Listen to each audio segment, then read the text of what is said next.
Bienvenido a otro episodio del podcast de CIMED. Soy Rosa Doens y hoy tengo el placer de presentarles a la doctora Ana Lourdes Sánchez, microbióloga con doctorado en biología de las infecciones del Instituto Karolinska en Suecia y postdoctorado en la Universidad McMaster en Ontario, Canadá. Actualmente es profesora titular en Brock University y profesora adjunta en el Baylor College of Medicine en Estados Unidos.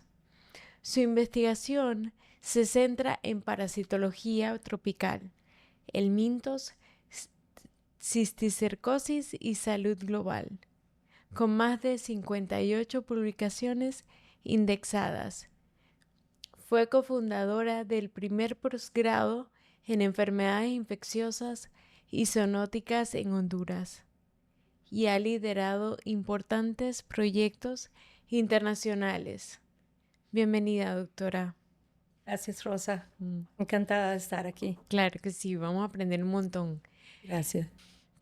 Doctora, en esta serie de episodios de enfermedades infecciosas, hemos tenido la oportunidad de conversar sobre el panorama nacional de las enfermedades desatendidas, pero desde su experiencia, ¿cómo se encuentra la situación en la región? En la región centroamericana creo que tenemos bastante optimismo en el sentido de que hay bastantes esfuerzos a niveles de Secretarías de Salud o Secretarías del Ambiente, de Agricultura y también organizaciones de las Naciones Unidas, por ejemplo la OPS, la Organización Panamericana de la Salud, integradas hacia el control e incluso eliminación de algunas de las enfermedades tropicales desatendidas. Dentro de poco incluso se va a lanzar una iniciativa de eliminación.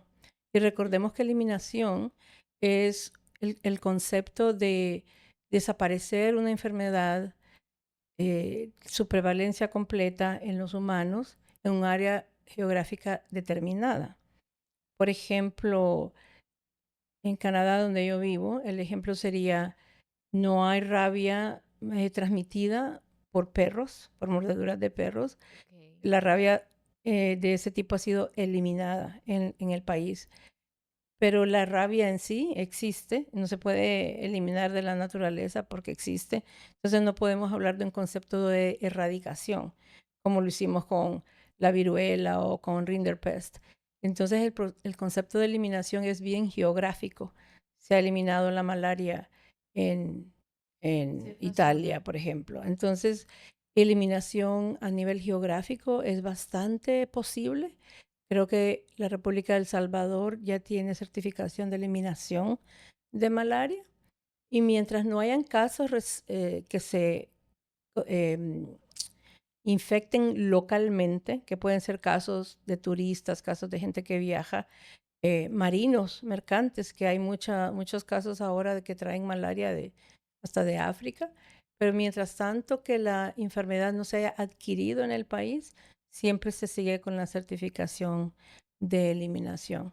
En resumen, pienso que a pesar de que tenemos ya 22 enfermedades tropicales desatendidas en la lista oficial, las últimas dos fueron el envenenamiento por serpientes, mordeduras de serpientes, que es algo tan antiguo y que Claro. solamente hasta ahora se le está dando más importancia en el sentido de políticas y prácticas nacionales en muchos países, incluyendo Honduras. Yo sé que Panamá tiene bastante controlado y hay mucha iniciativa, bastante suero antiofídico, bastante estadística y bien mapeado.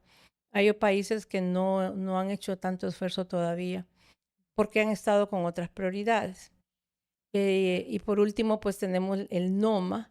El NOMA es una infección que ocurre en África, que es una bacteria que desfigura muchísimo a las personas y también ahora está.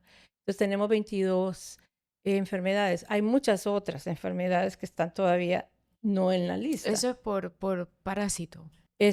Hay virus, hay bacterias, hay parásitos e incluso ectoparásitos, ¿verdad? Las mordeduras de serpiente que no son parásitos en sí, los piojos, las garrapatas, la sarna, todo eso está incluido. Todo lo que sea enfermedades tropicales que nacen de la pobreza, pero que al mismo tiempo generan pobreza en la población donde ocurren y las hacen más pobres, menos productivas, hay mucho estigma, influyen mucho en la productividad y en la salud mental. Así es que el hecho de tener una lista es más bien para que los países que sufren, ¿verdad? Que su población sufre de estas enfermedades, les pongan una atención más prioritaria. Alerta, ¿cierto? Porque el hecho de que la Organización Mundial de la Salud y los países signatarios de la OMS decidan que le van a poner atención a algo, entonces ya eleva la categoría de la ocurrencia a políticas y prácticas de salud nacionales. Me parece que estamos en un buen momento. Hemos dado como un rebote después de la pandemia, Sí, claro. donde se Fuerte. deprimió muchas cosas, se deprimieron incluso tratamientos para tuberculosis. Si usted ve los datos del 2019, 2020, 21, incluso 22, tenemos un bajón de casos en estadística, que no nos deben engañar, las cosas no se pusieron mejor, simplemente fue que no se reportaron porque los esfuerzos estaban en la Concentrados pandemia. en pandemia. Es correcto. Pero ya ahora en el 2024, 25, ya hemos vuelto a la normalidad post pandemia, ya con la pandemia pues endémica, ya no podemos decir que sí, pues ya se quedó y afectó mucho, pero también me parece que llamó al mundo a concientizarse más sobre la Llamaba importancia, atención, ¿cierto? un llamado de alerta y de saber que las infecciosas nunca se van a ir, van a estar circulando, van a haber brotes, van a haber nuevas pandemias y lo único que podemos hacer es estar preparados. Ujú, claro, por supuesto. Sí. Ampliando un poco la mirada del escenario internacional, ¿cómo está respondiendo el mundo frente a estas enfermedades? ¿Y cuáles serían los desafíos globales más urgentes? Me parece que la respuesta global siempre ha existido, y hablando un poco de geopolítica, Ujú. siempre ha existido el interés de ciertas naciones por las enfermedades tropicales, donde ellos deseaban dominar esas tierras, ¿no? Hablamos de Inglaterra, por ejemplo, ¿verdad? De muchos países en Europa, Holanda, Bélgica, Un tema histórico en también, temas históricos donde claro. la medicina tropical nace por eso, nace por el deseo de los imperios de dominar otras culturas y otras Ujú. tierras. Eh, em, Incluso pues hubo muchos conflictos, ¿verdad? En ese sentido. Pero también, bueno, y veamos, por ejemplo, el caso de Panamá, donde la construcción del canal fue tan laboriosa y tan accidentada por la fiebre amarilla, donde Estados Unidos tuvo que comprarle a Francia, porque Francia nunca pudo solventarlo. Y creo que el Gorgas nace Correcto. de esa iniciativa. Entonces las enfermedades infecciosas han moldeado la historia del mundo, ¿verdad? Y entonces muchos países siempre han estado con un pie en el asunto, desarrollando tecnologías, el microscopio, ¿verdad? Las vacunas, para poderlas controlar. Lo bueno de ahora es que ya nos hemos salido, no 100%, pero muy bien encaminados en el sentido de la soberanía de los pueblos y en el que estas potencias ahora se han convertido en socios, Ujú. ¿verdad? En socios más benevolentes, digamos, apoyando muchísimo la investigación. Entonces, tradicionalmente han sido países europeos o norteamericanos viniendo a nuestros países a desarrollar ese tipo de conocimientos y tecnologías. Mm. Pero ahora vemos que se ha hecho un poco más horizontal y hay mucho más colaboración sur-sur. Por ejemplo, Panamá con Honduras, ¿verdad? México con Costa Rica. Ya no necesitamos tanto que vengan los británicos, porque hemos construido capacidades y creo que al final vamos a platicar de la importancia de construir capacidad y entrenar y educar a la juventud para que se interese en la investigación. En resumen, me parece que incluso eh,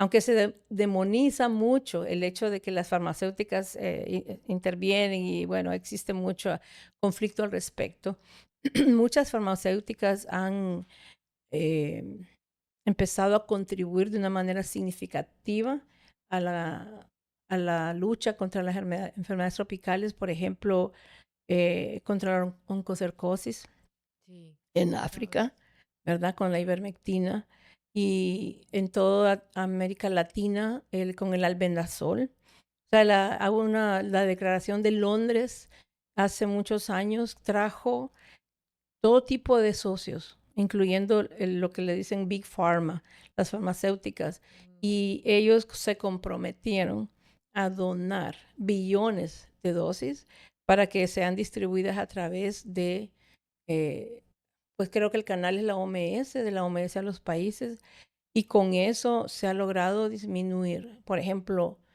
en los parásitos intestinales que afectan nuestra niñez y que causan una gran desnutrición y retraso en el crecimiento.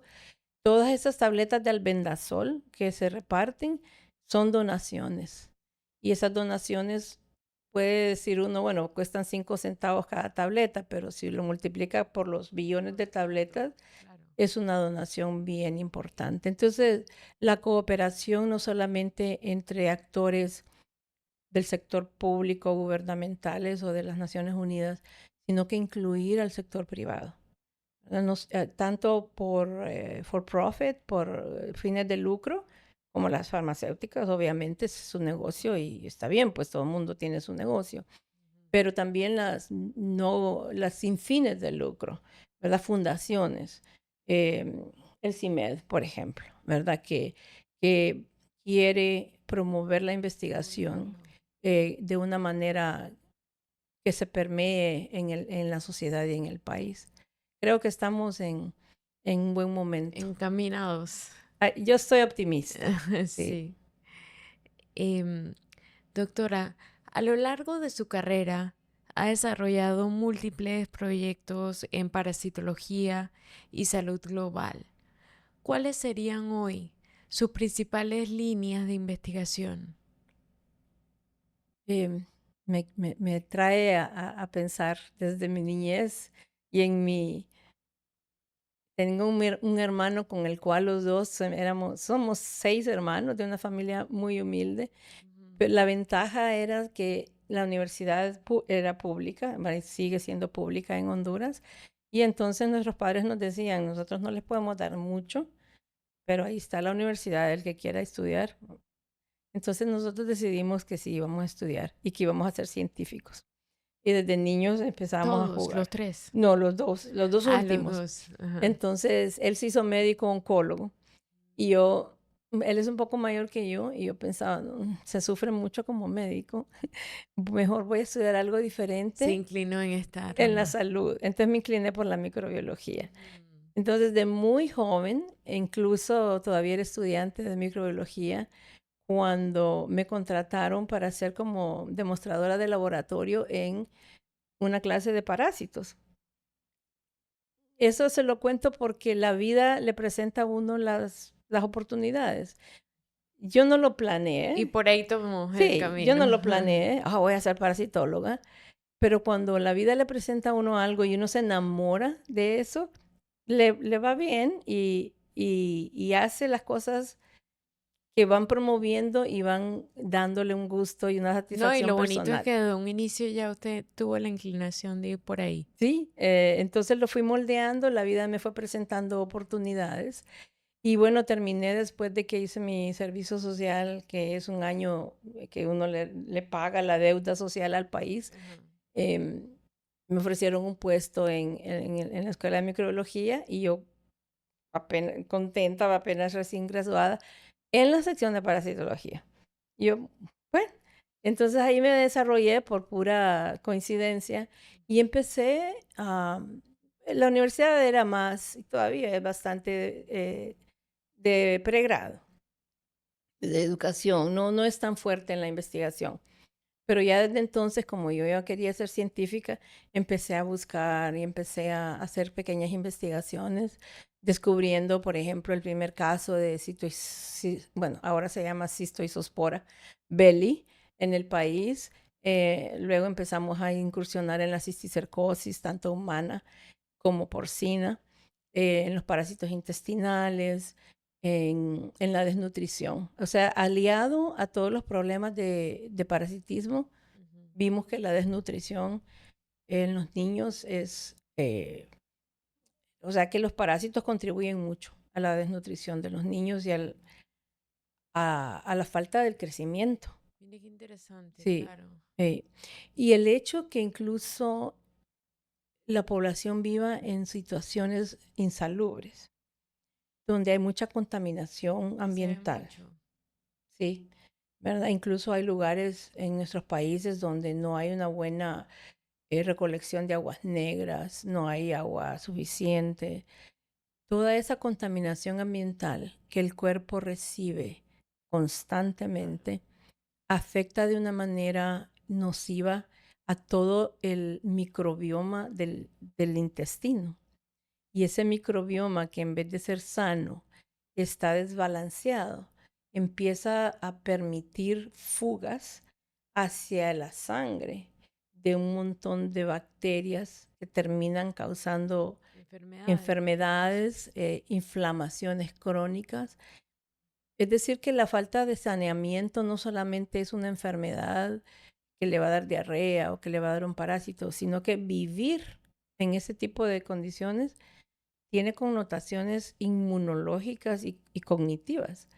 Hemos visto que los niños parasitados tienen índices de falta de crecimiento, que es una fórmula por edad y altura. Entonces uno dice que los niños son pequeñitos, son chaparritos. Se usa no sé si en Panamá se usa ese término. Sí, correcto. Entonces uno dice, ay, qué bonito, ¿verdad? Tiene 12 años y bien chaparrito. No, eso es retraso Es crónico. problema por desnutrición y por temas de lo que me compensa, del mismo ambiente. Sí. Entonces el cuerpo del niño está en modo supervivencia y todo su sistema inmune está orientado a no morir, en cambio, en vez de construir. ¿Sí? Entonces los huesos no crecen tan largos como deberían, los músculos no se van a desarrollar como deberían y vemos entonces niños de bajo peso o muy pequeñitos para su edad. Y eso empieza muchas veces en el vientre. Entonces hemos logrado identificar cómo los parásitos no solo son un problema puntual, o sea, un niño tiene parásitos y hay que darle una tableta de algo de desparasitante. Eso viene de la madre, eso viene del ambiente. El hecho de demostrar estas cosas en nuestro trabajo ha sido un llamado de atención para las comunidades en sí, porque trabajamos como prácticamente desde grassroots, ¿no? Desde la comunidad. El gobierno tiene interés, pero tiene fondos limitados y tiene muchas prioridades. Ujú. Si hay un brote de dengue, pues los recursos van para el dengue. Si vino una pandemia, pues ahí se va todo, ¿no? Claro. Entonces no podemos culpar tanto a los gobiernos porque a veces hacen lo que pueden. Entonces trabajamos con las comunidades, mostrándoles de dónde sacan los parásitos, de dónde, cómo los pueden evitar. Entonces mi trabajo ha sido al mismo tiempo de proveer evidencia científica de los problemas, también trabajar con las comunidades para que ellos mismos los controlen. En el caso de la neurocisticercosis, por ejemplo, que padecemos en todo país que se come cerdo, hay potencial grande de que haya cisticercosis porcina y humana. pero la gente que tiene la solitaria, la tenia, es muy poquita, porque es como una bomba biológica. O sea, usted de 100 personas en una población rural necesita prácticamente 2 personas con la solitaria para que esas 2 personas diseminen la infección a todos los demás, incluyendo los cerdos, siempre y cuando no hay letrina. Entonces, esas personas que son dispersadoras, ¿cómo las identificamos? Ujú. Es un tema Entonces, también de prevención. de prevención. Pero para saber dónde está el problema, entonces lo que uno hace es que de una estrategia de una sola salud o One Health, que cubre salud animal, humana y el ambiente, empezamos a pensar cuál es la manera más fácil de identificar un problema. En el caso de la cisticercosis, nos vamos por los cerdos, porque si hay cerdos infectados, significa que hay humanos que les También. pasaron la infección. Y entonces, ¿dónde nos vamos? Bueno, vamos a los rastros. Primero es el humano y luego el animal. El animal es una víctima. Él Ok. solamente es un ser intermediario en el ciclo. Y todo el Ujú. mundo los culpa a los pobres cerditos. Y ellos no, ellos no tienen la culpa. Ellos como no tienen comida, comen basura y ahí se infectan. Entonces uno trabaja con los rastros, con los mataderos, identificando de dónde vienen esos cerdos infectados. Y se va para atrás a identificar a la comunidad y a buscar a los casos con la gente con la Claro. solitaria y empieza la labor entonces. Un estudio precioso que tuvimos incluyó hacerles esas tomografías computarizadas del cerebro a las personas de la comunidad que salían positivas en el suero por anticuerpos. Y descubrimos que prácticamente el 80% de la población tiene anticuerpos contra el parásito, o sea que en algún momento han estado en contacto, y que muchísimos, casi la mitad, tenían cisticercos calcificados en el cerebro. Imagina. Y Wow. entonces fue un hallazgo Eso se increíble. descubrió hace poco. No, esa fue parte de mi estudio de doctorado en 1995, 96, por ahí. Bueno, sí. Descubrimos que la epilepsia en los países donde hay mucha cisticercosis, la epilepsia de inicio tardío es causada más que todo por este parásito en el cerebro. Entonces, una persona que empieza con convulsiones, para decirlo así, Ujú. ya que no es genético, que no fue por trauma al nacer, Ujú. sino que es adquirida de alguna manera en la adolescencia o después de los 18, ya uno dice puede ser cisticercosis. Y entonces tenemos prácticamente el doble de casos de epilepsia en países donde hay cisticercosis que en los países donde no hay. Ok. Entonces, imagínense que O sea podamos, que eso lo genera. sí, porque causa lesiones en el cerebro que forma focos epileptogénicos Ujú. donde la conducción eléctrica ya no es la misma, dependiendo de dónde esté el ¿Y se parásito. ve más en niños o en adultos? Se ve más en adultos. El parásito vive varios años dentro del cerebro. Es como una semillita que está viva y él solo se alimenta y como que el cuerpo lo mantiene calladito. ¿Y de qué se alimenta, Se doctora? alimenta de proteínas y de sales, ¿verdad? Que se roba de donde está el tejido. Ujú. Pero como el cerebro es nosotros como especie de humanos, preferimos tener un parásito vivo en vez de estarlo matando con nuestro sistema inmune, porque sabemos que es como meterle fuego a la casa. Si usted empieza a destruir su casa por destruir eh, el, el animal que se le metió, va a terminar sin casa. Entonces el cerebro empieza como, no vamos a reaccionar, lo vamos a dejar ahí vivo, no nos está Como que causando conviva nada, con nosotros. convive. Es una como asociación, pero llega un momento en que el parásito se hace viejo y empieza a morir. Cuando empieza a morir, empieza a liberar un montón de sustancias y ahí el cerebro tiene que reaccionar. Y ahí es donde vienen las convulsiones, la meningitis. Pues este estudio imagínense traer gente del campo para hacerle tomografías computarizadas con medios de contraste. Y, y la gente remitida pues a los neurólogos para ver. En muchos casos ya no se puede dar tratamiento antiparasitario porque el parásito ya está muerto. Solo les está causando el problema de la epilepsia. Entonces, Sí, es un los problema. efectos secundarios ya. Ya. Entonces, una secuela es un problema de por vida. Los trabajos en cisticercosis han sido muy fundamentales en mi carrera y últimamente pues nos hemos dedicado a los parásitos intestinales que se llaman los helmintos transmitidos por el suelo. Ujú. Y en ellos tenemos 4 especies que son los gusanos, las lombrices, las uncinarias, los tricocéfalos y los estrongiloides. Existen lineamientos mundiales para todos los países que tengan los helmintos transmitidos por el suelo de proveer desparasitantes en campañas de desparasitación masiva.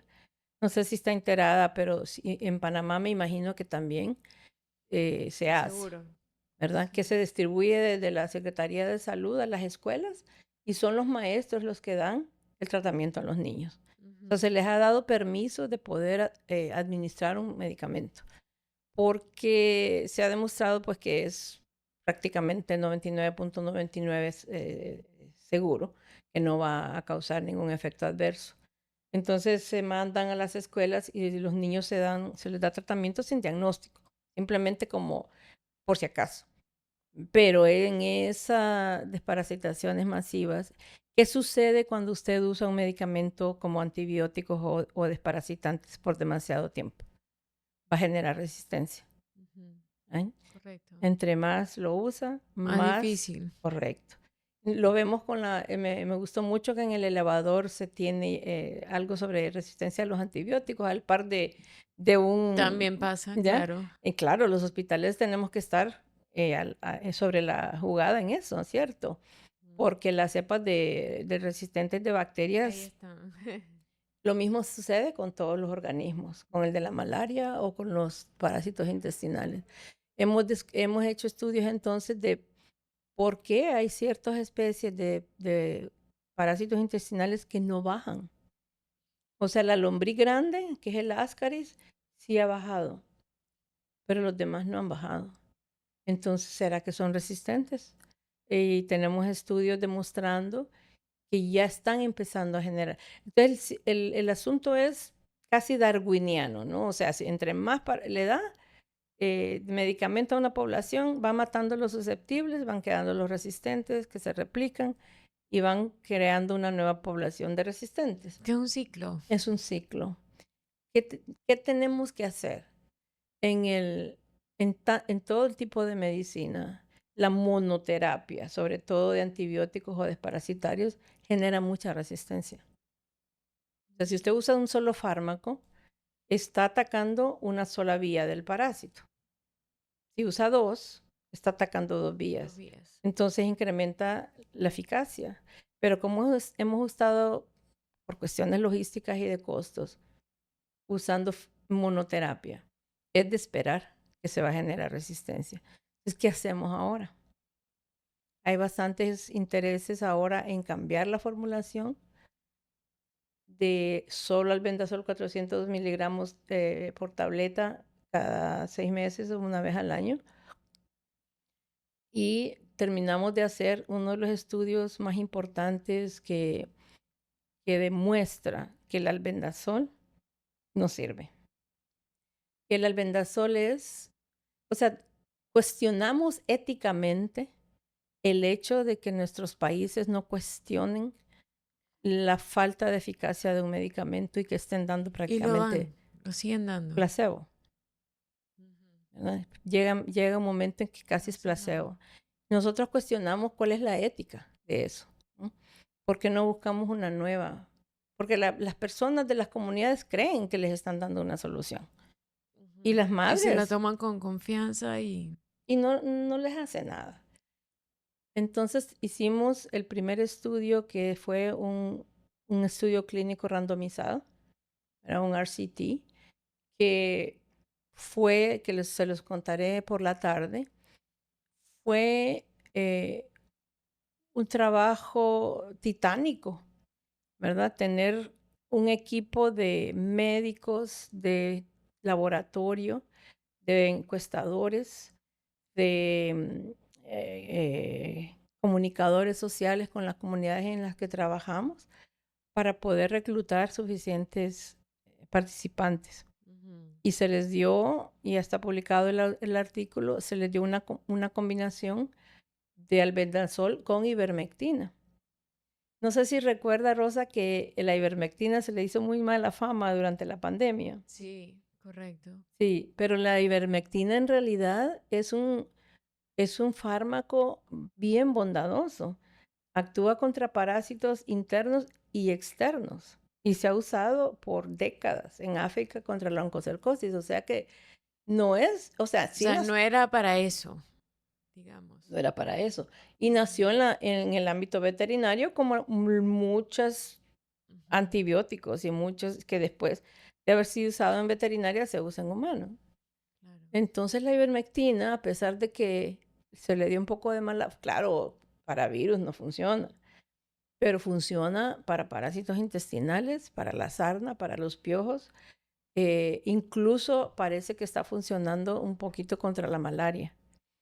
Entonces hicimos ese estudio con ivermectina y una eficacia altísima comparada con, bueno, el albendazol creo que tuvo 4% de eficacia. 4. O sea, para mejor ni usarlo. Mejor no gastar esos recursos en enviar esas tabletas. ¿Right? Entonces, esa es la... Ahora, ¿qué podemos hacer una vez que está la evidencia? Ya nosotros decimos como investigadores, pues aquí está la evidencia. Ahora los que toman decisiones son los que tienen que tomar la evidencia y ver qué hacen. Resolver, ¿Right? claro. Eso es lo más difícil, Rosa, ¿verdad? Que se Muy traslade duro. la evidencia en cambios de Y que política apoyen. y que apoyen y que Y yo crean creo en que eso. también es un factor de que, no sé, no lo entienden. ¿Será? Sí, yo creo que sí. Y también siento yo que necesitan que se lo diga otro, como la Ujú. OMS, que se lo diga la OPS, que se lo diga los británicos. ¿Entiende? Siempre existe eso en nuestros países donde nadie es profeta en su tierra y, y uno está presentando la evidencia, pero ¿usted quién es? Bueno, usted también es hondureña, o sea, ¿usted cuál es su autoridad, no? Ujú, Es ujú. porque no nos lo dice fulanito de tal de Australia, ahí sí le creemos. Ay, sí. Existe todavía eso, a pesar de que hemos... Y lastimosamente es una realidad, ¿no? Usted ha sido formadora de nuevas generaciones de científicos. ¿Cómo entiende la importancia de la educación basada en evidencia en salud global? Y como es una pregunta que me fascina, Rosa, porque desde mi trayectoria lo he experimentado en el sentido de que la formación es el impacto más grande que uno puede dejar. O sea, uno puede hacer estudios de investigación y dar evidencia, pero si no hay nadie que tome la antorcha y siga con ella, se mueren, se queda publicado o se queda engavetado si no lo publica y ahí termina. El asunto sería formar una masa crítica de investigadores que pueda continuar con esas labores y mejorarlas y expandirlas. Cuando yo tuve la oportunidad de irme a Suecia a estudiar mi maestría y doctorado, caí en lo que cae la mayoría de la gente que se va al exterior. Emigré. Y esa Mm. migración de científicos o de cerebros, ¿verdad? Que se llama fuga de cerebros o brain drain, es una realidad triste. Porque imagínese que un país donde lo vio nacer, donde le dio la educación pública, donde usted tuvo tantos beneficios y de repente se va y les dice adiós y no lo vuelve a ver. Ese brain drain o fuga de cerebros es muy duro para los países que tenían la esperanza de que iban a venir gente formada, altamente capacitada, Ujú. pues ayudar a salir al país adelante y se quedan, ¿no? Por razones personales, nadie los culpa, pero sí es un problema. Entonces, cuando yo me radiqué en Canadá, me molestaba mucho el hecho de haberme fugado de mi país. Y empecé a buscar la manera de regresar y de contribuir. Y tuve la suerte de una oportunidad que se presentó, que era un concurso muy, muy competitivo, pero era para construir capacidades en los países en desarrollo, con fondos canadienses. Entonces me asocié con colegas hondureños con los que ya había habido trabajado y nos ganamos un grant de $1,500,000, con el cual pudimos realizar el sueño que era fundar una maestría local para darle oportunidad a los que no se pueden ir, No pueden salir, no pueden claro. salir. Y no solamente eso, sino que el talento se forme en el país con trabajos de relevancia para el país, con supervisores del país, para que en eso se vaya formando entonces esa masa crítica que es indispensable para que se sostenga. Importante, claro. Si no, no se sostiene. Si usted regresa de Alemania, de España, de Suecia, a un país donde no hay infraestructura ni gobernanza científica, se viene a frustrar y termina, si acaso, dando clase, pero pues, la No es lo investigación mismo, ¿no? no desarrolla. Pero si usted regresa a un lugar donde ya hay una estructura, una mística, una cultura de la investigación, es otra cosa. Entonces decidimos, contra viento y marea, fundar la primera maestría en ciencias, un MSc, de la Universidad Nacional Autónoma de Honduras, que a pesar de haber sido fundada en 1847, no tiene maestrías basadas en la investigación. Son maestrías basadas en cursos o maestrías profesionalizantes, pero no investigación. Entonces, contra toda la burocracia que se puede imaginar en los altos niveles, logramos fundar la maestría. Qué bueno. Y la maestría tiene ya, está empezando el quinto grupo, más de 100 egresados. Ay, mire. La mayoría de ellos, Qué bueno. Mucho interés. claro, es necesidad. El laboratorio que fundamos hace casi 15 años es un laboratorio que ha crecido tanto, que tiene ahora cooperaciones con otros países, que forma estudiantes, que hace proyectos. O sea, tienen una pared con las publicaciones de los últimos 6 meses porque no pueden ponerlas todas. O sea, producen hay tanta productividad científica que tienen que escoger. Son un estandarte para la universidad y es formar a los jóvenes para que puedan hacer investigación.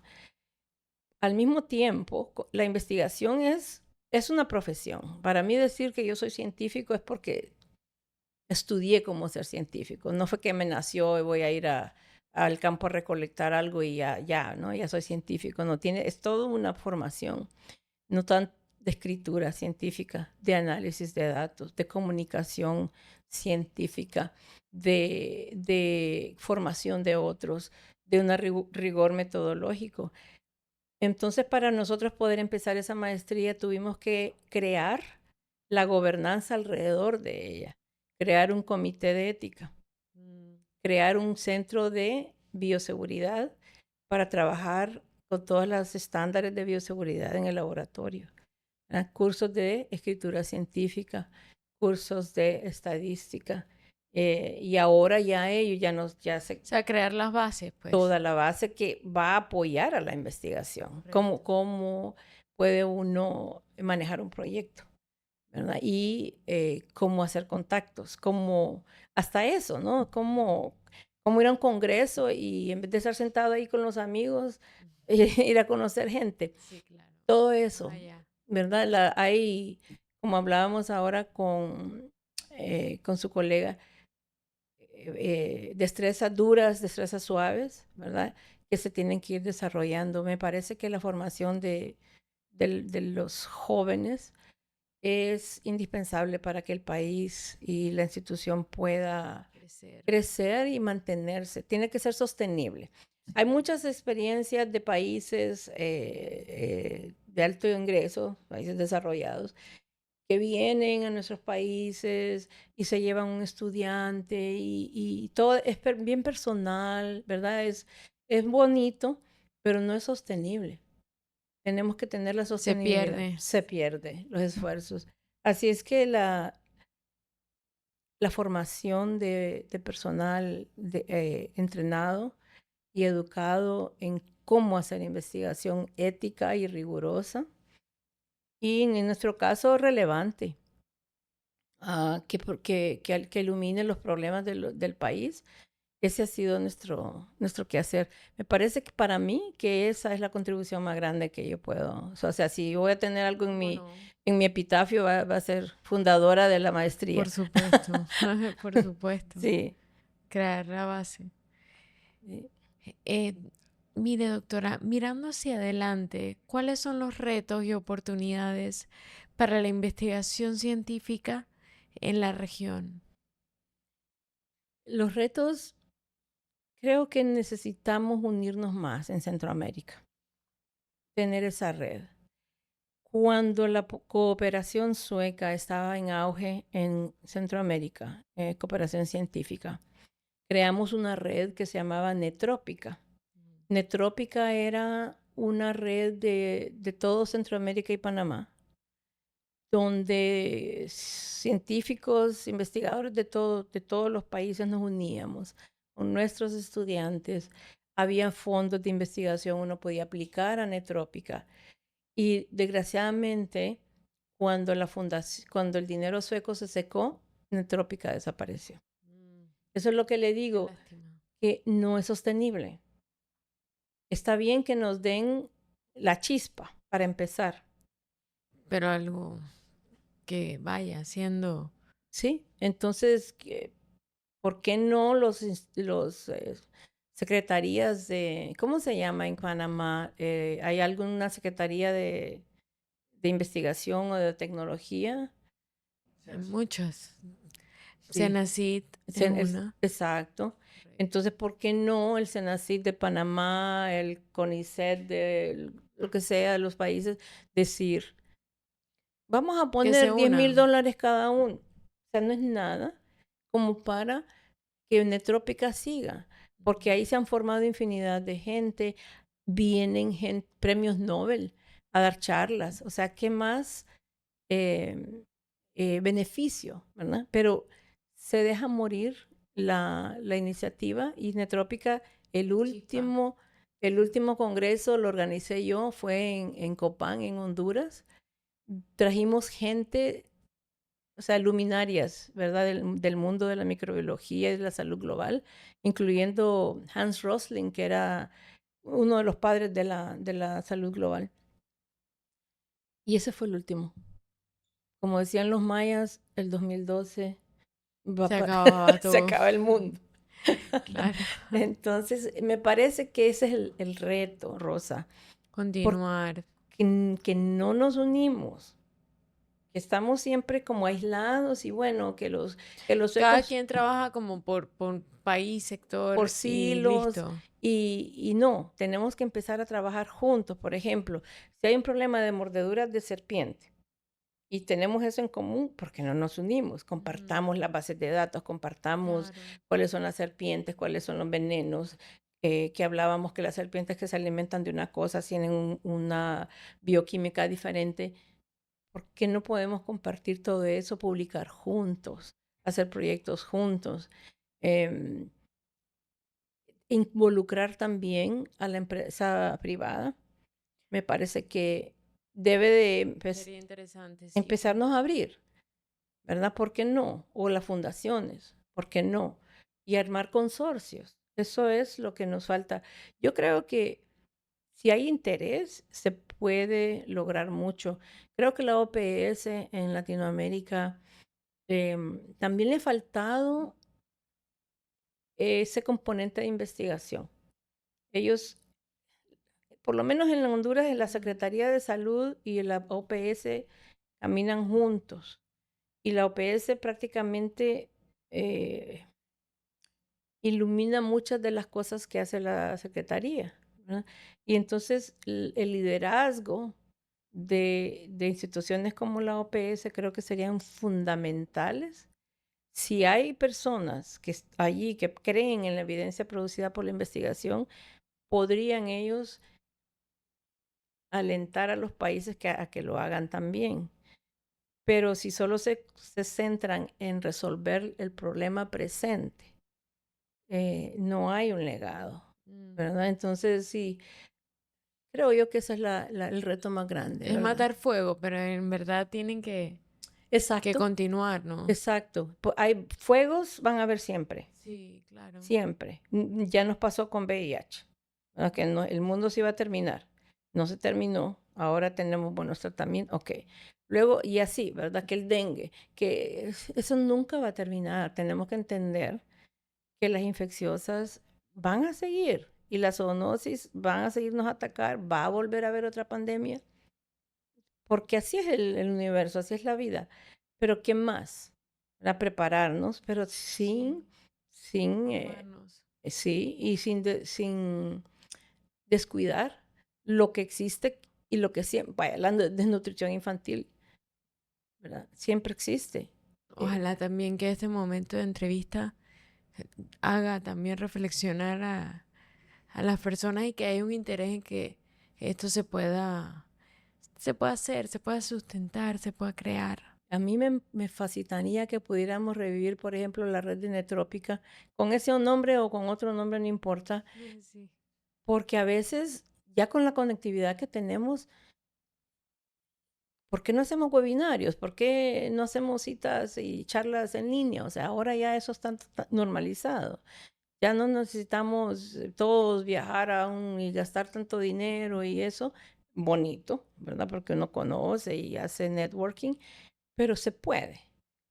La cosa, de repente he estado pensando qué más puedo hacer ahora que me gradúe de Brock y Ajá. a ver qué puedo hacer y me parece que esa red Sería sería interesante. interesante. Mira, doctora, que yo quiero finalmente que deje un mensaje a los jóvenes estudiantes, ahora que hablamos de eso, e investigadores que hoy piensan en dedicarse a la ciencia. Yo creo que ese mensaje que está dando estaría bastante bonito e interesante para que ellos pues continúen, pero nos gustaría que nos hable un poquito de eso. Me parece a mí que la ciencia es fascinante, es eh, satisfactoria.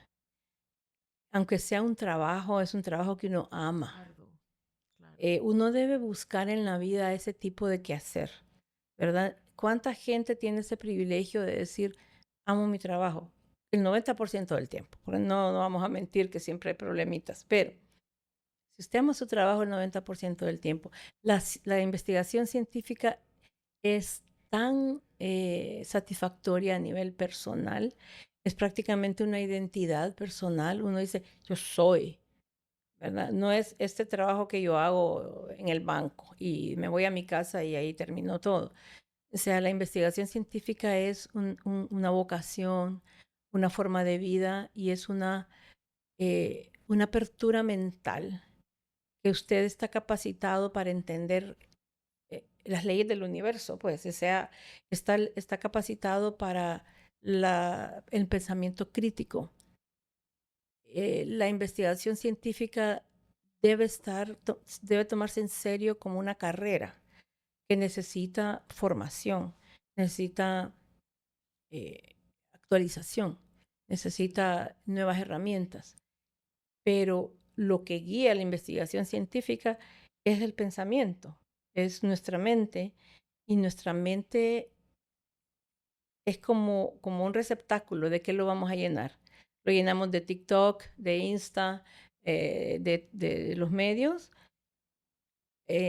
o lo llenamos de cosas más Para relevantes, explotarlo mucho ¿ah? más. O sea, lo alimentamos Ujú. como igual nuestro cuerpo. Lo podemos alimentar de comida chatarra, igual seguimos viviendo.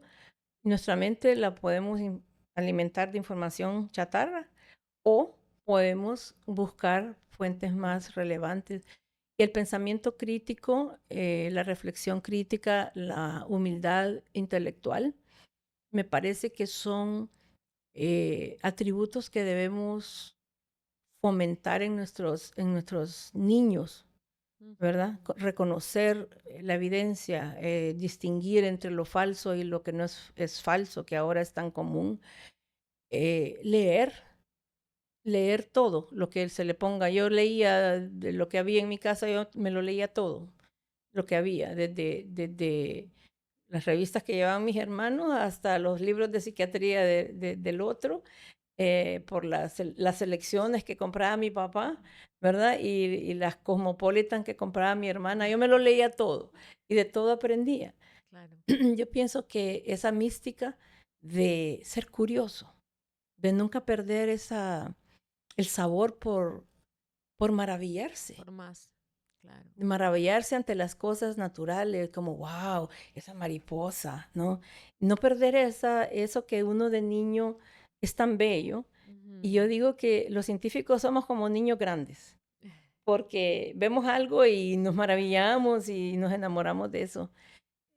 Yo incito a la juventud a que busquen hacer algo que amen, que los apasione y que si es la investigación científica, yo les prometo que van a estar a mi edad y van a decir, wow, qué privilegio el que tuve.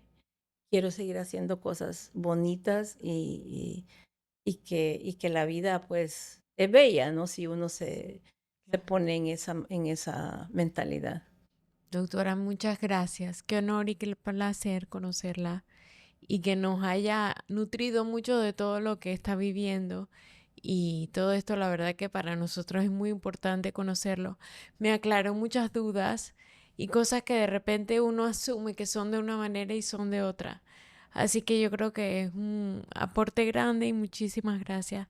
Espero tenerla acá nuevamente en CIMED para que nos hable un poquito de lo que va haciendo y los cambios que va a tener. Sí, gracias, Gracias. ¿no? Para mí ha sido un placer y un honor estar compartiendo con ustedes, compartir mi experiencia con toda la humildad del mundo y con todo el agradecimiento a todos los que han apoyado mi quehacer en la vida. De una manera o de otra, no lo he hecho sola, pero sí me siento muy agradecida y por tener estas oportunidades, gracias a CIMED y gracias Panamá. Gracias.